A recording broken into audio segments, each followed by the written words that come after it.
নমস্কার। আজকে আমরা সিংহাসন অভ্যাস করব। চলো, পা দুটোকে সোজা করে বসো। রাইট হ্যান্ড দিয়ে রাইট লেগটাকে পজিশনে নাও। চেঞ্জ। লেফট লেগটা লেফট হ্যান্ড দিয়ে গ্রিপ করে পজিশনে নাও। ওকে।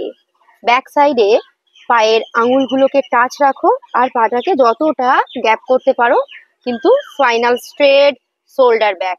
হাতের পজিশনটাকে ঠিক এইভাবে রাখো। ওকে, সামনে তাকাও, চোখ বন্ধ। ইনহেল, জিভটাকে যতটা বের করতে পারো অ্যান্ড এক্সেল করতে করতে হোল্ড করো।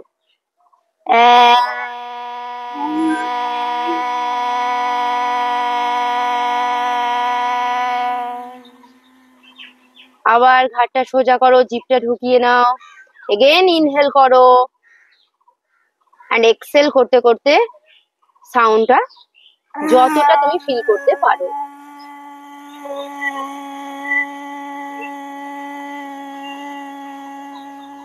লাস্ট টাইম আরো একবার করো।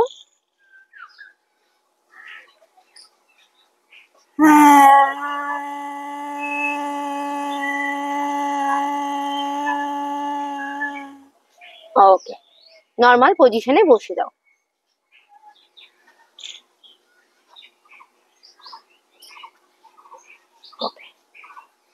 সুখাসনে বসো বা পদ্মাসনে বসো, যেভাবে তুমি কমফোর্টেবল। এই যে তুমি সিংহাসন প্র্যাকটিস করলে, সিংহাসনের কয়েকটা উপকারিতা বলো। সিংহাসনে আমরা যে জিভটাকে প্রসারণ করে বাইরে নিয়ে আসলাম, সেটাতে আমাদের থাইরয়েড গ্ল্যান্ডটা সেটার সংকোচন প্রসারণ হয়, তার জন্য থাইরয়েড গ্ল্যান্ডটার যে কার্যকারিতা সেটা বজায় থাকে। তারপর যাদের তোতলামি বা স্ট্যামারিং এর প্রবলেম আছে কথা বলতে গিয়ে, তাদের জন্য এই সিংহাসন খুব ইম্পর্টেন্ট। তারপর যাদের ঠান্ডা লেগে গলার সমস্যা থাকে, তাদের জন্য সিংহাসন করাটা খুব জরুরি। মোট কথা, আমরা টনসিলের প্রবলেমে যারা ভোগে, টনসিলের প্রবলেম যারা অনুভব করে, তাদের যখন টনসিল হবে, ফুলে যাবে, মামস হবে, যখন ফুলে যাবে, সেই সময় কিন্তু সিংহাসন করা যাবে না। যখন আমরা নর্মাল অবস্থায় থাকবো, তখন তারা তো জানে তাদের কি সমস্যা আছে।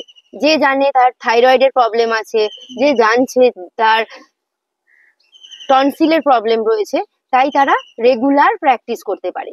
এছাড়াও যারা বাচিক শিল্পী, তাদের জন্য অনেক বেশি ইম্পর্টেন্ট হচ্ছে সিংহাসন।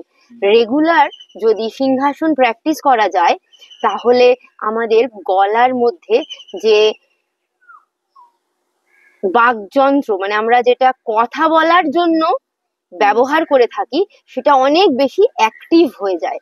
তো সেই ক্ষেত্রে যারা বাচিক শিল্পী বা কথা বলার সমস্যায় যারা ভোগে, কথা বলতে বলতে হঠাৎ করে আটকে যায়, তোতলামির সমস্যা থাকে, তারা রেগুলার সিংহাসন অভ্যাস করতে পারে। এই সিংহাসন আমরা যেভাবে আসন করি সেভাবে প্র্যাকটিস করতে পারি। লায়ন ব্রিদিং আছে, যে লায়ন ব্রিদিংটাও আমরা প্র্যাকটিস করতে পারি। সিংহ মুদ্রা আছে, যেটা আমরা প্র্যাকটিস করতে পারি। ধীরে ধীরে আস্তে আস্তে এই সিংহাসনের বিভিন্ন ভ্যারিয়েশন গুলো আমরা শিখব। নমস্কার।